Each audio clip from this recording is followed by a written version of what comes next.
Greetings, everyone, and welcome back to the series on literature.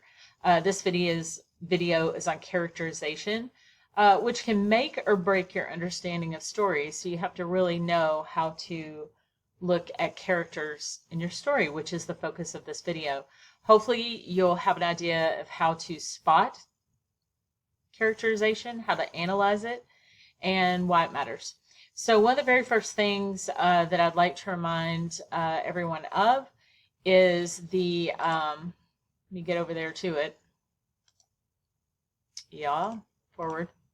Okay, there you go. Literature, what is it? It's a creative expression that reflects human life within society. So it does offer all of these other things. I'll let you read the rest of that, but just know that literature is, it can be creative. It can be true story based, but it does offer some enjoyment, insights. It has some historical value. It reflects the human experience. So make sure that you understand the general idea about literature before you proceed in this video. And most people have an idea of that, and hopefully this little definition will help you. And then let's move forward, shall we? So the first thing I want to talk about is direct and indirect characterizations, which is going to be pretty important. Sorry about that. Pretty important in terms of what I'm doing in my classes. Now, if you're not one of my classes and you're just watching this, you still need to know this, even if the teacher's not reviewing it with you for literature. Direct characterization, the author tells you straight up what a character is like, just verbatim to your face. So Maria was generous and kind, always ready to help a neighbor. We know something about Maria in this case. The indirect characterization, the author shows you through actions or dialogue or the way someone appears, their facial expression, their clothing, things like that, and how other people react to them. So here you'll see example is Maria quietly slips a $20 bill into her struggling neighbor's mailbox without saying a word. So Maria's doing a kind act, and we know that she's a kind human because of it. So we do that. So one of my favorite tricks for literature and determining indirect characterization is because direct is pretty easily identified, right? But when you go to the indirect characters, you're going to have to decide, based on some things that are coming at you, like speech, thoughts, effects on others, actions, and looks. If you look at their speech, it's not just what they say, it's how they say it. It can reveal a lot. Like, think about their tone, the words they're using, how often they speak. Is it fast or slow? A sarcastic remark, a polite request, a nervous stammer. Those can all tell you more than even a direct description sometimes, right? So think about the way you interact with people in your life, how they speak to you. Tone matters, the way they do it. Is it pressured speech? Things like that. So think about The Great Gatsby, for example, even if you haven't seen the movie or read the book. Gatsby's very formal, almost rehearsed way of speaking kind of hints at his desire to impress and belong. So he's appears to us as a reader or watcher very rich and very extravagant. And those things do come through in other ways in that story, but also especially in his speech. Think about thoughts, the T of S.T.E.A.L. Sometimes we get a peek into a character's mind through narration or inner monologue. Sometimes, books will show us that. The private thoughts can reveal fears, desires, beliefs that they'd never share out loud. And maybe other characters don't know about it, but they're thinking these thoughts. So To Kill a Mockingbird, that's one of those classics. Scout's reflections let us see her innocence and growing understanding of her community's complexities. So internal dialogues can do that for us as readers and watchers of films and things like that. So the effects on others, how do other characters respond to this person? So if someone's being rude to me and I'm a character in a book, you kind of know there's got to be a reason motivated behind that, sort of that aggressive response to me, right? So reactions from others can give us indirect clues about a character's reputation, how they are socially. Are they rich? Are they poor? Things like that.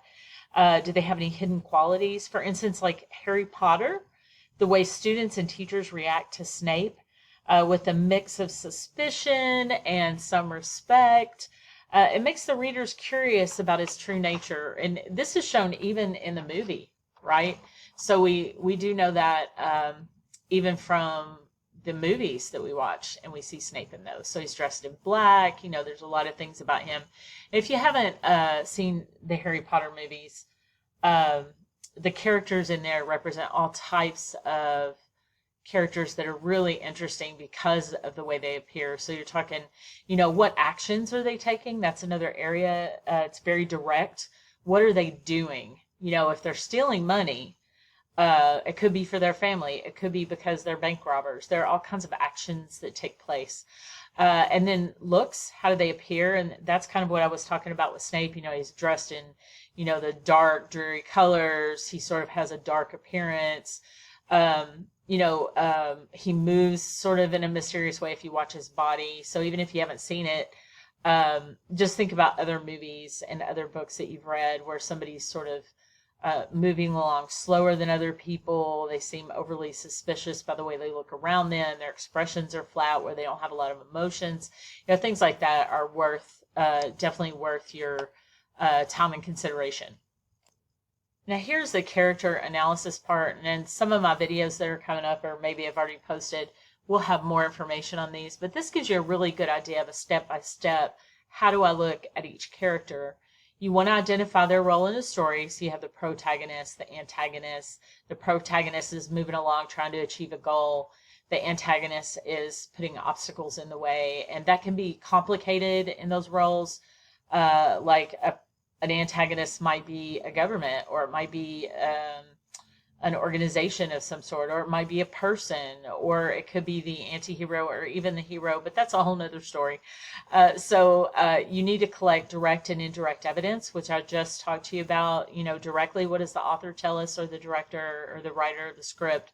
Indirectly, what do those characters show us by their language, by their clothing, by their thoughts, their effects on others? All of those things matter.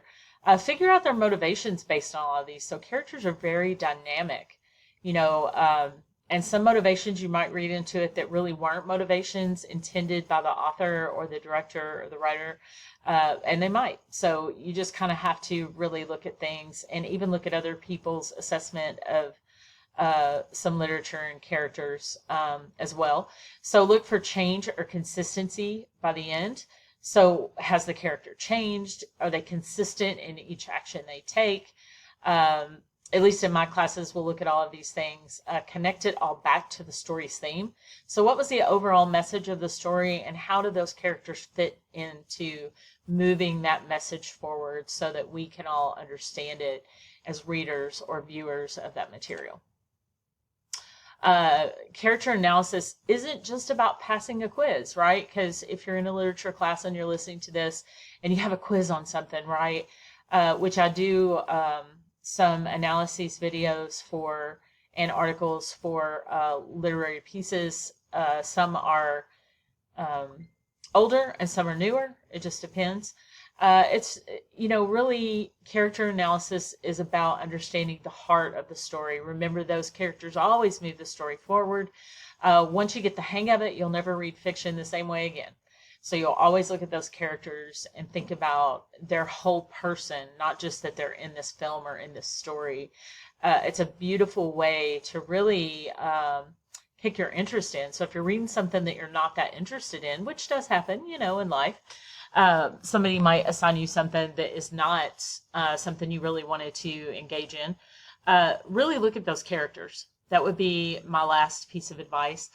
Thank you for listening. And let me just say a couple things about the links. I'm going to put the link to an article that might help you on this. There's a few other links to videos down here to help you. And always, try to subscribe for more literature guides and more information on English and other related items. I try to post as much quality as possible. I do have some sound issues with a few videos, but I'm working on that. And just thank you so much for listening. I appreciate your time.